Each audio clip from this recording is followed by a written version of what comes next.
दोन्ही शिवसेना एकत्र येण्याबाबत जोरदार चर्चा सुरू आहे, तर दोन्ही पक्षातील बड्या नेत्यांनी देखील विलिनीकरणाबाबत आपापली मतं व्यक्त केली आहेत. मात्र आता ठाकरेंच्या शिवसेनेची मुलूक मैदानी तोफ अशी ओळख असलेले नेते संजय राऊत यांची मोठी प्रतिक्रिया समोर आली आहे. ज्यांना पश्चाताप होतोय त्यांनी परत यावं असं म्हणताना राऊतांनी अट देखील ठेवली आहे. किंवा विधानसभा, लोकसभा आणि आता ग्रामपंचायतीत सुद्धा राज्याचे मुख्यमंत्री, उपमुख्यमंत्री विमानं घेऊन फिरतात, चार्टर, हेलिकॉप्टर.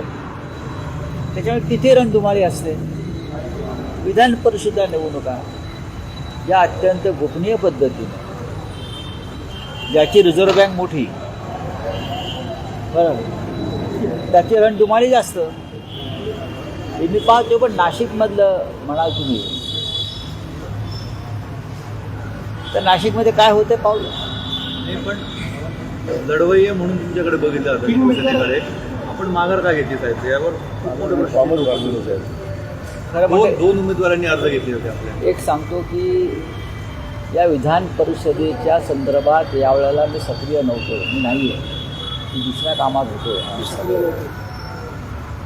पण इतर ठिकाणी आम्ही सगळ्यांशी चर्चा करून उमेदवार ठरवले. नाशिकमध्ये आमच्या 2 लोकांनी अर्ज भरणार होते आणि ती जबाबदारी इकडले जे आमचे संपर्क प्रमुख आहेत निर्लेकर, त्यांच्यावर आम्ही दिली होती, कारण मी दुसऱ्या ठिकाणी होतो.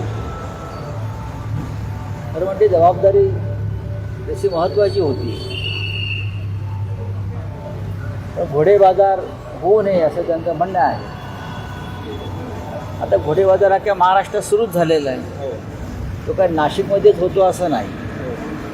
आणि जिथे भारतीय जनता पक्ष आणि शिंद्यांसारखे लोक आहेत तिथे सगळ्यात आधी घोडेबाजार होतो आणि मग निवडणुका होतात.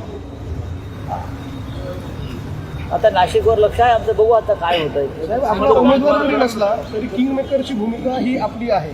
आमच्याकडे तेवढी मतं आहेत.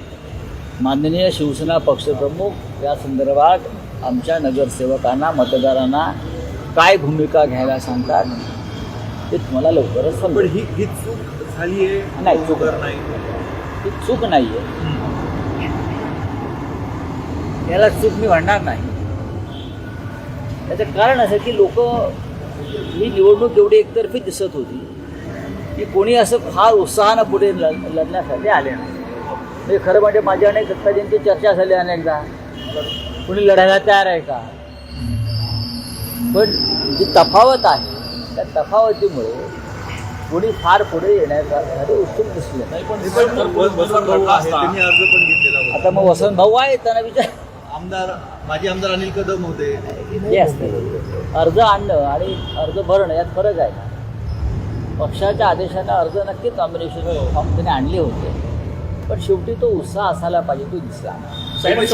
समोर महायुतीकडून शिवसेनेचे उमेदवार आहेत आणि असं असताना आपण त्यांना बाय दिला काय विचारताय, कारण आपण देखील बोलून दाखवलं तिकडे. मला तसं वाटत नाही. बिर्लेकर साहेबांचं काही गणित चुकतंय. मला तसं वाटत नाही. शिंदेच्या सेनेला ही निवडणूक फक्त नाशिकपुरती आहे का? नाही, महाराष्ट्रात बऱ्याच ठिकाणी या निवडणुका आहेत. त्याच्यामुळे ज्याला यातलं आर्थिक गणित कळत आहे ते असं कोणाचं चुकलं किंवा काय असं असा प्रश्न निर्माण करणार नाहीत. 100च्या वर जरी आमच्याकडे मतदान असतं तरी आम्ही हे धाडस केलं असतं, एवढं मी सांगतो. बंडखोरी मोठ्या प्रमाणात होती, नाशिक असेल, राज्यात हो, आम्ही निवडणुकीतच नाही काय बंडखोरी नाही. महायुतीमध्ये बंडखोरी मोठ्या प्रमाणात झाली आहे ठिकठिकाणी.